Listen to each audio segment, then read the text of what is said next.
Hi classmates, this is your classmate Devi. Yung guest po natin ngayon, fresh from Pangasinan. Na-meet ko siya in Baguio sa isang meet-up ng The Freelance Movement Tribe. So kung nakita nyo, no, medyo maganda ang katawan ni Brother J. Si Brother J, isa siyang 15 years na as a freelancer. So before pa nauso yung online freelancing, nakakapag-train na siya in person nung mga, gym goers and yung mga gustong maging fit.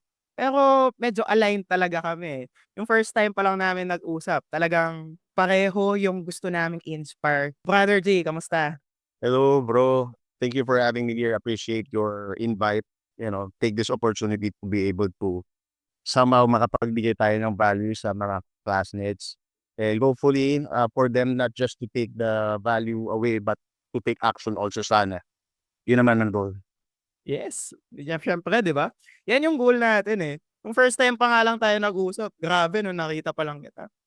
Kailangan yung taong 'to may mapulot ako sa kanya. Paano ako maging ganito a few years from now? Kasi as of now, nung nakita mo yung weight ko, 'di ba, yung fitness ko, yan yung goal ko as of now, maging fit. Eh, ang problem ko kasi is medyo matakaw ako, 'di ba?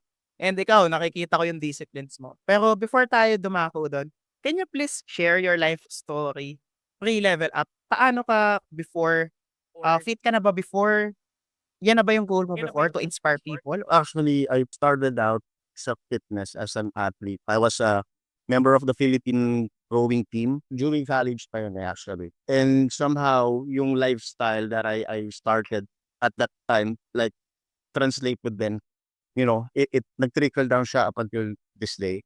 Pero I think it's more than the habit kasi when I try to analyze bakit kaya ko siyang panindigan ng ganito katagal, for as long as I've been doing it. Mhm. Like I think there's also this element of fear kasi once you have experienced how it feels getting sick, Hmm, when you have no control over your health, when hmm, when you realize it sucks big time mhm, and you feel powerless, magkakaroon ka ng fear bro kasi like for myself, if you mhm, already have a family, mm, ang goal mo as a dad, as a spouse, is to look after your family, mhm. your loved ones, your friends, your community.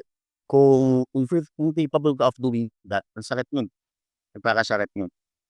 Like, sa role natin, 'di ba, role natin as men sa society, sa pamilya natin. Yung sakit niya cannot be like describing to words kasi ano siya, bumabaon siya. Yung fear ko of getting sick or not being able to care for my family because ako yung kailangang alagaan. I think that's also one factor kung bakit alam mo kaya ko siyang panindigan yung lifestyle na ganito for as long as I have. I've been a fitness professional longer than I have been a healthcare professional. So bago Hmm, ako naging US registered nurse, I was a personal trainer, an athletic coach, and then I also coach mga local government unit, mga agencies, hmm, rescuers, firemen, police, and occupational fitness yun. mhm. So I also did that for a while. Ginawa ko yung role na yun longer than I have become a healthcare professional. Kaya ako nag-transition into fitness to healthcare. Kasi feeling ko, it's not just really about the physicality. It's not just about the fitness, it's the entire person. You have to understand from a mental, psychological perspective. You need to also consider yung spiritual beliefs ng mga tao. And all of this, when you bring it all together, diyan pumapasok yung health and wellness. Hmm, So, you cannot compartmentalize it into like ano lang, physical lang, mental lang, or spiritual. mhm, All of it goes hand in hand and you need to have an understanding para maka-connect ka sa mga tao. mhm, Like if you just talk about, 'di ba, talk about fitness only. And then let's say for example, na-achieve mo yung aesthetic goals mo. mhm, Question now becomes, ano na sunod? 'Di ba? What mhm, do I do with this visible six pack that I have? mhm, What do I do? Ano gagawin ko dito sa no, sa bicep ko, anong gagawin ko sa mhm, chest ko, mhm, 'di ba? It's deeper than that, eh. You have to understand that purpose para sa'kin bro, para sa'kin lang naman. mhm. Ang purpose natin for being is to serve and to love people, 'di ba? It's not to serve yourself, eh. Like although Mhm. there's that aspect kasi you also have to understand that ang human beings bro, we are, insatiable wanting creatures. We always want more, more, more. That's the Oo, reason why people, yung the technology that we have right now. It's because of the wants na gusto Mhm. nating ma-achieve, gusto nating, we tried to reach for the stars. Mhm. The humans created the internet, eroplano. So lahat yan, it's because of that desire, wanting something. So sa akin, like, to make it less complex, I just focus on those two things, is to serve people and to love people. And the best way I know how is to help them with their health and wellness dun sa alam ko na paraan. So with freelancers, in particular, Filipino freelancers, sila yung gusto ko kung matulungan sana. And I've been doing research for couple of years now. Ang na-notice ko na trend, like isa sa pinakamalaking challenge, Filipino freelancer, is yung feelings ng isolation. You develop mga bro like mental challenges like depression, anxiety, and all of those are a result of the freelancer lifestyle. Ang malungkot lang, mostly ang nagte-take action sa experience ko are yung mga business owners, those who Hmm, have already established themselves totoo, na as okey na. oo, yung na-settle na may business nila. Mhm. Pero for those who are just starting out, yung mga newbies, Mhm. I think ang challenge kasi is newbies, they have the time, Mhm. but they don't have the resource kasi they're Totoo, trying to set up the business, 'di ba? yes. But with the business owners na successful na, those whom I've worked with, sila may binubuhay na silang mga staff nila, Mhm. pinapasweldo. Their business is already up and running, and they've been doing it for many years na. Mhm. So, may So, resources na sila. meron bro, ang kapalit lang nun yung health nila. Alam mo yun? Hmm, May oo, trade-off eh, mm. May kapalit may ang trade-off. success. So for them, ah, so in their case, ang nangyari, kumbaga nag-develop ng diabetes, nagkaroon ng hypertension, yun ang mga medical conditions that is a result of the Ouch, business nagka-gout, that they get. kamukha ko. It's Mm. part of it, bro. Like when you reach a certain level of, I don't know, financial success Mhm. or entrepreneurial success, you look anong na-compromise sa'yo. Kasi you're going to have like mga magmi-meetings ka ng, 'di ba? Mhm. Meetings mo, and you have to make the difficult choices, decisions para sa business mo. Hmm, You have to take sleepless nights, totoo. like figuring out how to do things better. Mhm. So, may kapalit siya. Sa Hmm, case ng mga business owners, yung help nila. But with the new ones, the Filipino freelancers na nagsisimula pa lang, ang sa kanila, there's that want. Gusto ko lang. mhm. No, I want to be fit, I want to be healthy, ganyan. Pero really the commitment is not there, and you can understand. Kasi Totoo. bro, nagsisimula pa lang eh, like they just have the time. Kumbaga parang they're just testing out the waters probably.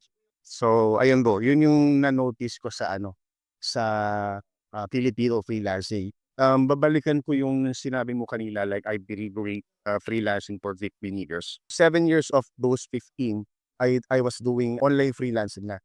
So nag-start ako 2017 Hmm, as a medical scribe. So mhm. basically what I do is I transcribe yung mga patient and doctor visits.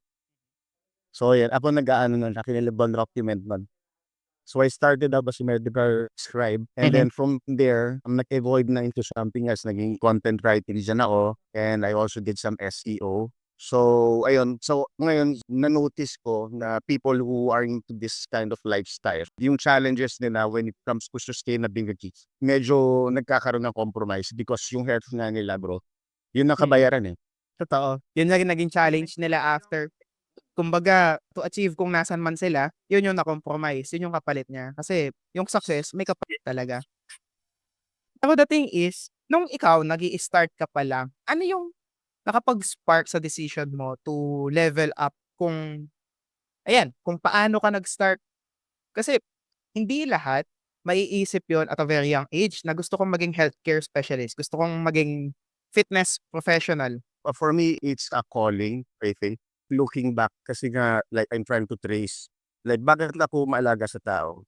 Actually, bro, isa sa challenge ko is when people come up to me Mhm, asking for health advice or whatnot, fitness or what. Like, ano ako, unfiltered ako. I don't care kung pera ka, wala akong pera. mhm, mhm, Basta lumapit ka sa akin at may concern ka sa health at alam kong matutulungan kita. kahit ubusin yung oras ko. Alam mo yun? Yun yung laging inaano din sa'kin, pinapaalala ng mga mentors ko na, it's good to help pero you have to be din, like particular sa time mo. Kasi ano mo yan, like resource mo yan, yung time, 'di ba? Hindi Oo. lang hindi ang resource mo naman hindi lang naman pera, also Ah, understand one of the most important resource that you have is time and your health. In my oo, case buti bro, pa 'pag sa ako po pera puwede mong kitain, yung oras, wala ng reimbursement ang oras. 'di ba, exactly. So ayun, I think bro, yung passion ko, it is really more of my calling because I find joy and content yan in fulfillment. For example, meron akong kinost before, couple sila, they're in their late 50s. Mhm. I also hold mga kasi, wellness retreats. Mhm. That concept kasi usually when you say retreat, 'di ba parang iisip nila spiritual, and Oo, oo. yung iba naman like for example, I work with BPOs before. Kasi Mhm. pinag-aralan ko yung health challenges ng mga call center agents. So I Mhm. did surveys and then I figured out ways on how they can begin shifting their lifestyles.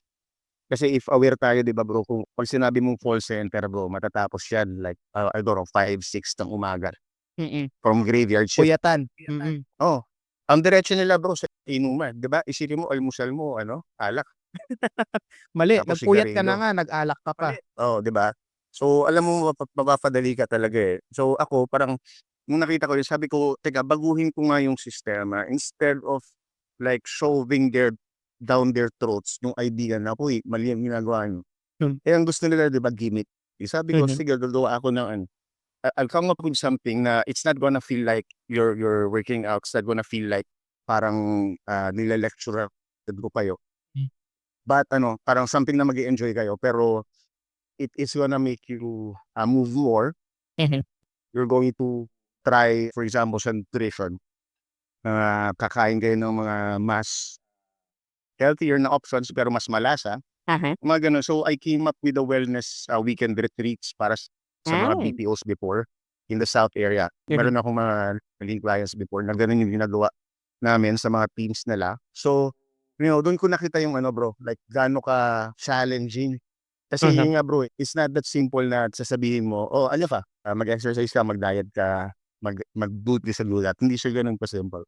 Because Mhm. human beings are complex creatures. Totoo. Ang daming areas to consider, it's not just one aspect and then yun na yun.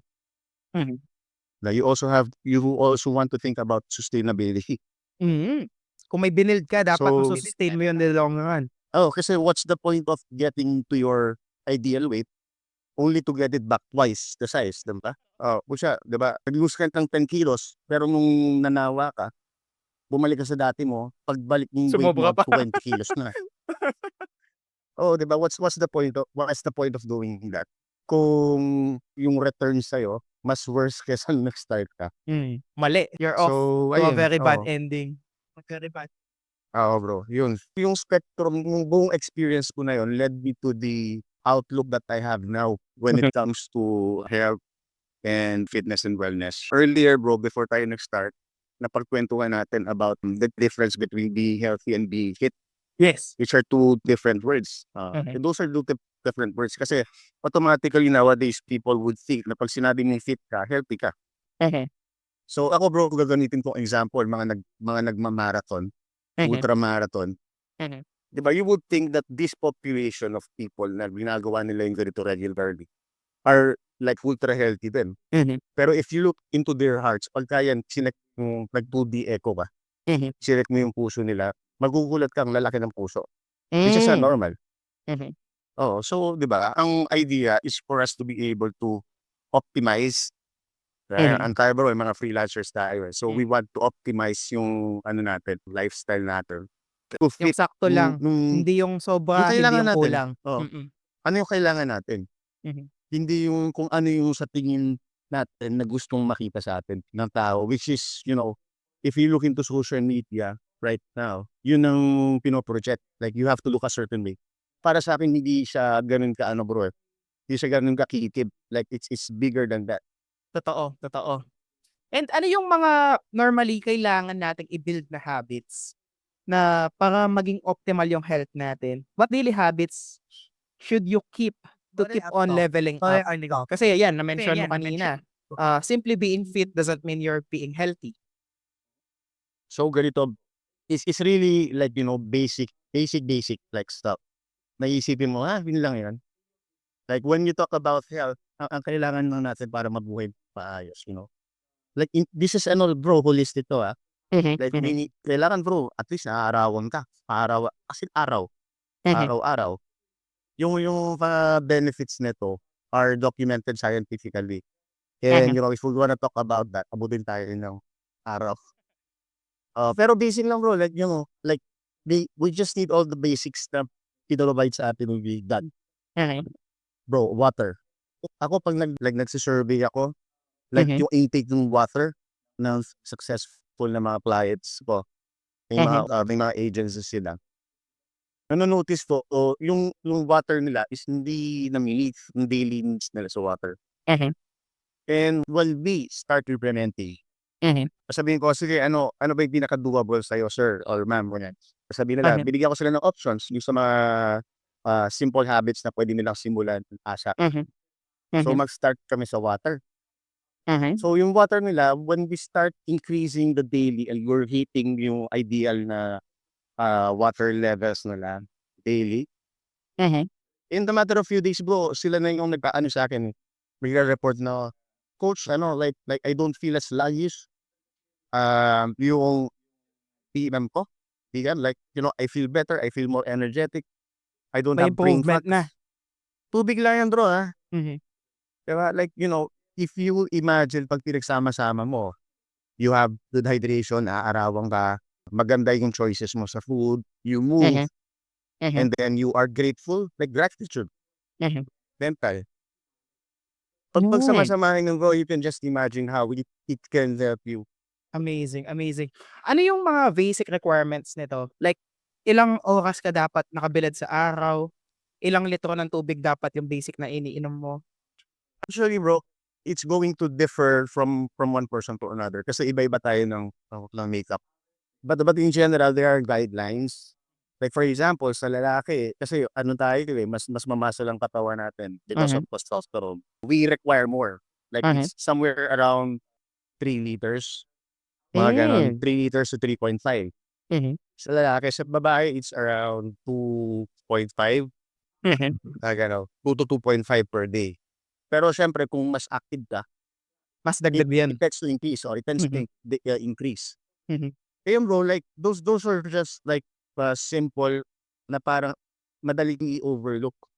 Pero if you like start with just one, like mag-decide ka today. Okay, sige bukas start ako. When I wake up in the morning, the first thing I'm gonna do, I'm going to drink a glass of water, and then sa workstation ko maglalagay ako ng siguro ng isang jug ng water, and then I'm gonna make sure sa loob ng buong araw, good example. I'm gonna have that, and then hindi ko siya papansinin. Like, I'm not gonna monitor it. Basta gagawin ko lang siyang part ng buhay. And then the thing with kasi bro, the thing with leveling up, hindi mo siya mararamdaman agad. Mapapansin mo siya when you look back like 6 weeks after. Ayan, nabanggit mo kanina yung challenges, yung building habits tapos napapatid din sila, hindi nagiging sustainable yung habits na yun. Ano pa yung mga challenges na normally kinaharap mo at kinaharap din ng mga tinrain mo from nag-start ka? Sa akin bro, on particular, hindi siya naging challenging masyado. Pero nung freelancer na ako doon sa like fully na appreciate yung hirap kasi nag-work din ako bro as clinical case reviewer. That required me to sit long hours. Like when I say long hours bro, 12 hours, 14 hours, 16 hours ako nakaupo. Nagre-review ako ng cases ng mga pasyente. So doon ko na start ramdaman. Sabi ko yung lower back ko, yung bato ko, yung ulo ko, nag-start na siyang sumakit regularly. But wala akong magawa bro kasi yun yung ko like yun yung Source of work ko dun sa income mo? client ko. So napagdaanan ko din yung physical challenges, mental challenges. Kaya lalo kong na-appreciate itong ginagawa natin na sabi ko, lalo kong ipapakita na kaya natin maging healthier, as freelancers. Like, it should not be an excuse na pag sinabi mo freelancer ka, automatically malaki tiyan ko. Oo, Kasi oo. freelancer ako eh. So, yung lifestyle Oo. namin ganito eh. But kasi again, yung look at the bottom of it, bakit kailangan magiging healthy? It's not just to function better sa work. You Tama. also look into your family, you look into your kids, you look into your spouse. Diba? If magiging komportable ba ako sa ganitong lifestyle na to? How long do I think I can sustain this? Kasi eventually, sisingilin ako na to eh. Mm. Babalik at babalik ka dun sa starting point mo why you started it in the first place. Problem, pag siningil ka, normally, may interest.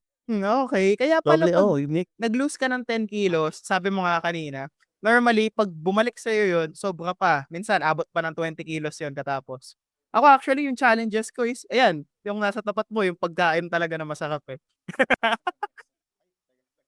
Hindi, okey lang, okey lang. Actually ang gandang visual aids nga, eh. Sumandalos ng Naging challenges sila, you grow from there, you got answers from the problems. Like, nagpuyat ka, ano yung ginawa mong solutions sa gano'n? Ayan, nakita mo yung masarap na pagkain, paano mo sila hinarap? So, eto bro, like sa'kin when we talk about nutrition, I don't, restrict myself from anything kasi it would be very impractical for me to do that kasi I have kids. Yung kids ko, although ine-educate ko sila with the macros, Mhm, carbs, protein, fat, mhm, ine-educate ko sila about food. It would be unfair for me na i-restrict sila dun sa mhm, ano ang gusto nila kainin. mhm. Kasi ako hindi ko naman pinagdaanan yun, eh, 'di naman ako ni-restrict ng parents ko. And I don't see the need for it unless meron kang medical condition. Hmm, As long as you're moving, as long as you're acting, mhm, I don't see any problem with that. Ang problem is yung you have this relationship with food, bet. Like it's mhm, either when you're emotional, when you are down, some mhm. people turn to food. And ang Ay, ang reaction oo, or yung ang mga ano kasi unlimited dun bro, buffet, Samgy, 'yan. there's a psychological reason for that. When you eat certain foods, Ano? nagre-release siya ng kiwi hormones sa Oh, brain mo. mhm, When you start feeling those feel-good hormones, you associate that food with mhm, comfort. mhm, Kaya tuwing nalulungkot ka, babalikan mo siya. Kasi mm. ire-release yung hormones sa brain mo, yung chemical sa brain. Oo, So, it's a feeling. So, yung mhm, sinasabi kong relationship with food. Viewing food as a source of comfort rather than a source of nutrition or sustenance. mhm, Which is yung kailangan mo. Yung basic lang. mhm, Yung ano bro, like when you start realizing kung ano yung feeling ng totoong hunger mhm. or yung feeling mo hungry ka lang. Baka Kaya feeling lang yun. part yun ng ano bro, part ng Fitnancer like PH principles is identifying like Hmm. gutom ba talaga ako or ano? Amazing, amazing. Tapos ano yung unit of measurement mo naman of growth and success? For example, ayan, gusto mong maging fit, gusto mong mag-lose weight. Ano yung measurement of growth and success? Kasi tulad nung nakuwento mo nga kanina, medyo matagal, hindi visible minsan agad yung progress. Kunwari nagpapapayat ka, una magga-gain ka muna ng weight before ka mag-lose ng weight, 'di ba? Kasi sa'kin bro, when you say success, it's gonna look different from what your definition of success is, from how I view success. Kasi sa'kin when you say, "Am I successful or not?" I'm gonna look at 2 things. Number 1, si God. God. Hindi ako religious bro, but I Oo, have that relationship with yes. him kasi maraming narinig sa amin. Mhm. If you have relationship with ano bro kasi with God, for me everything is possible. Why does he say that? Because bro, 'di ba, that is the source of all things that there is. Everything that we desire, everything that we have, siya ang source na no. So if I have a relationship with him, I can have, everything is possible with Totoo. him. Yun yung number 1 ko sa pagdating sa success. If you have that relationship, everything is possible for you.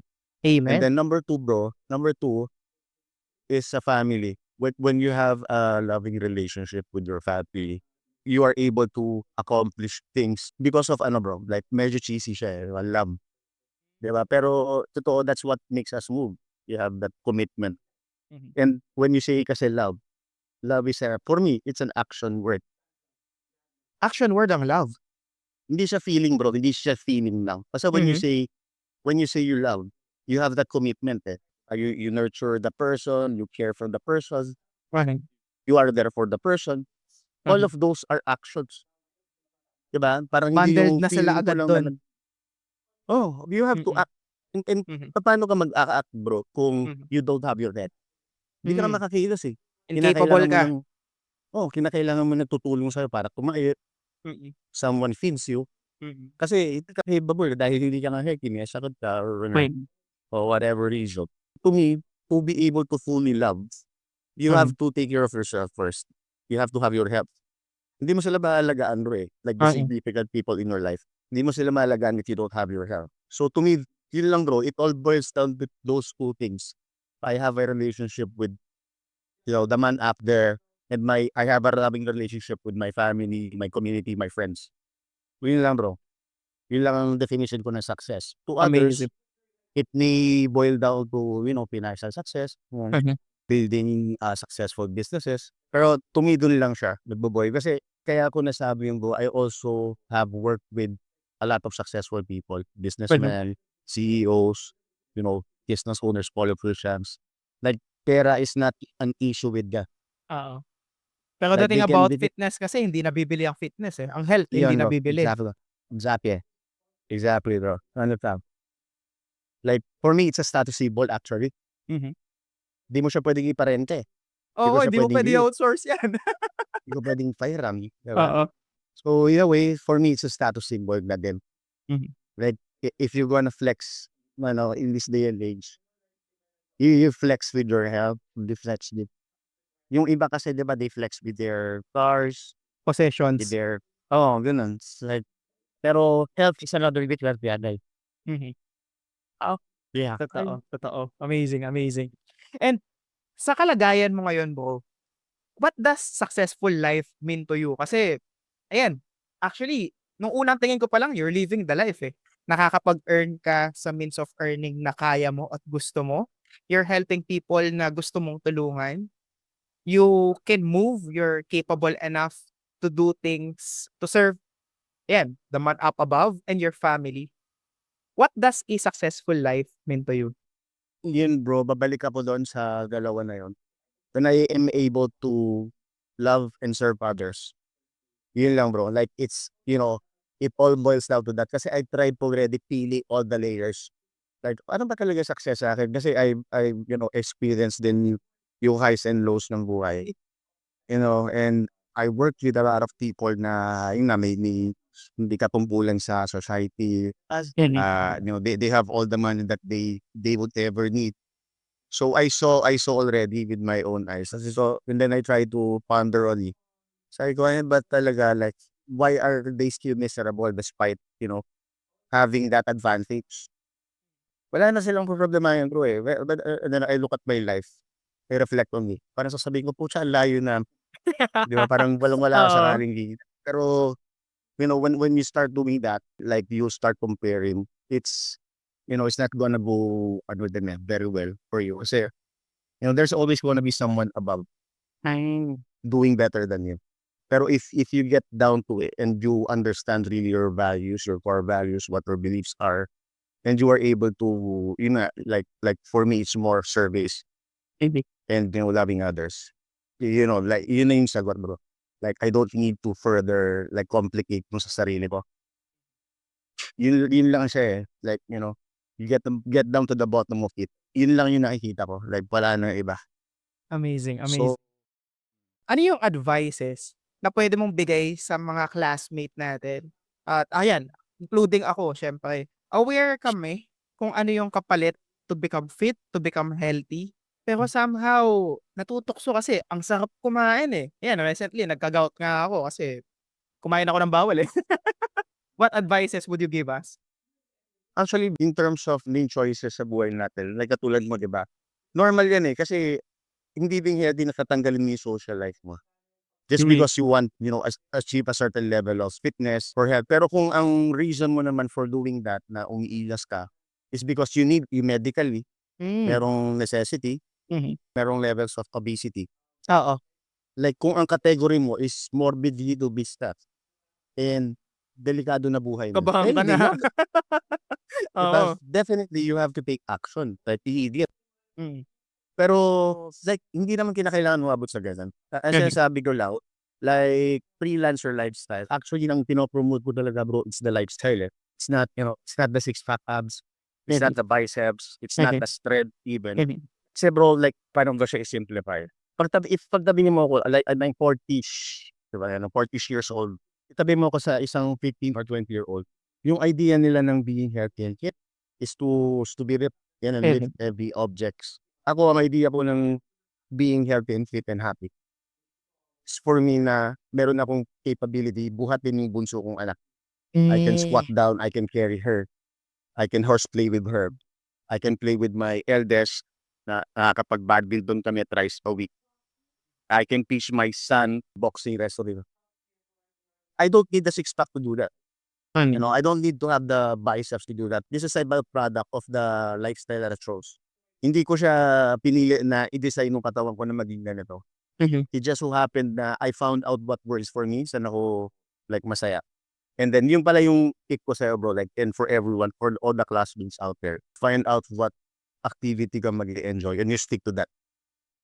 Huwag niyo sundin yung trend na 'pag sinabi, "Oh, ano tayo, gym tayo kasi masaya." Tapos maggi-gym ka pero hindi mo naman talaga gusto. Don't Hindi go siya for that, don't go for masu-sustain that. kasi. Don't go for that. Find something that's gonna be enjoyable and then stick with it. Ayan, ulitin mo lang siya, like, you don't even have to monitor. Kasi nga ang Hmm. tinitingnan natin sustainability.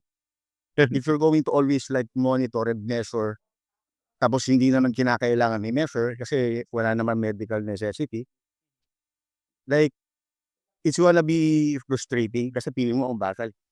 Totoo, But if totoo. you're enjoy it, the activity, whatever that may be hiking, Mhm. walking lang, or gusto mo I don't know, yoga, pilates, or whatever. You try that, and then you Mhm. try out saan ka magiging masaya.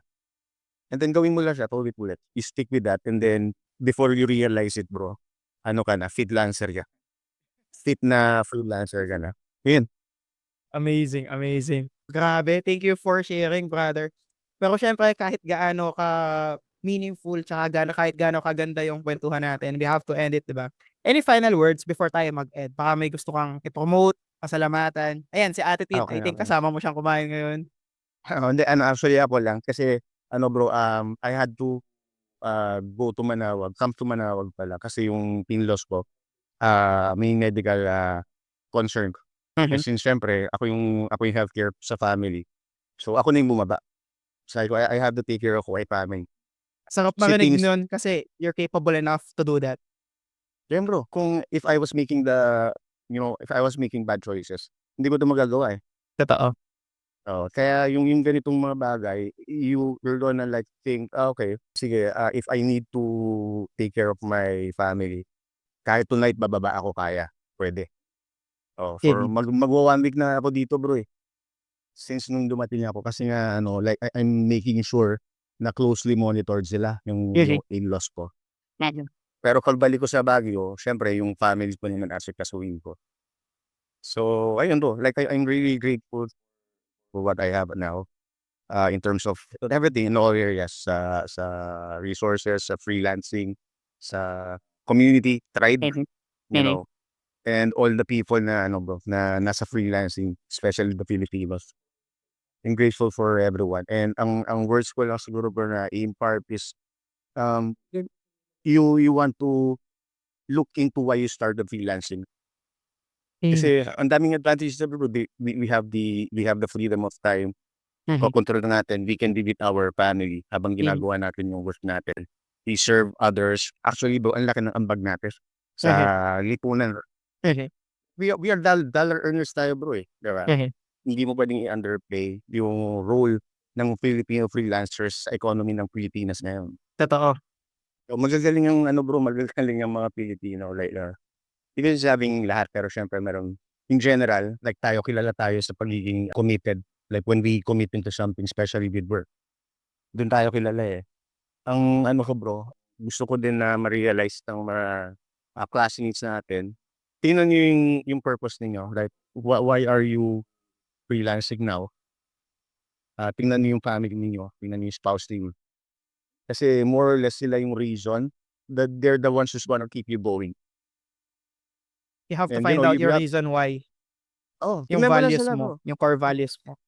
You want to look at them every day, you want to, have them kiss them every day. Dun ka kasi dun ako Mhm. recharge, bro.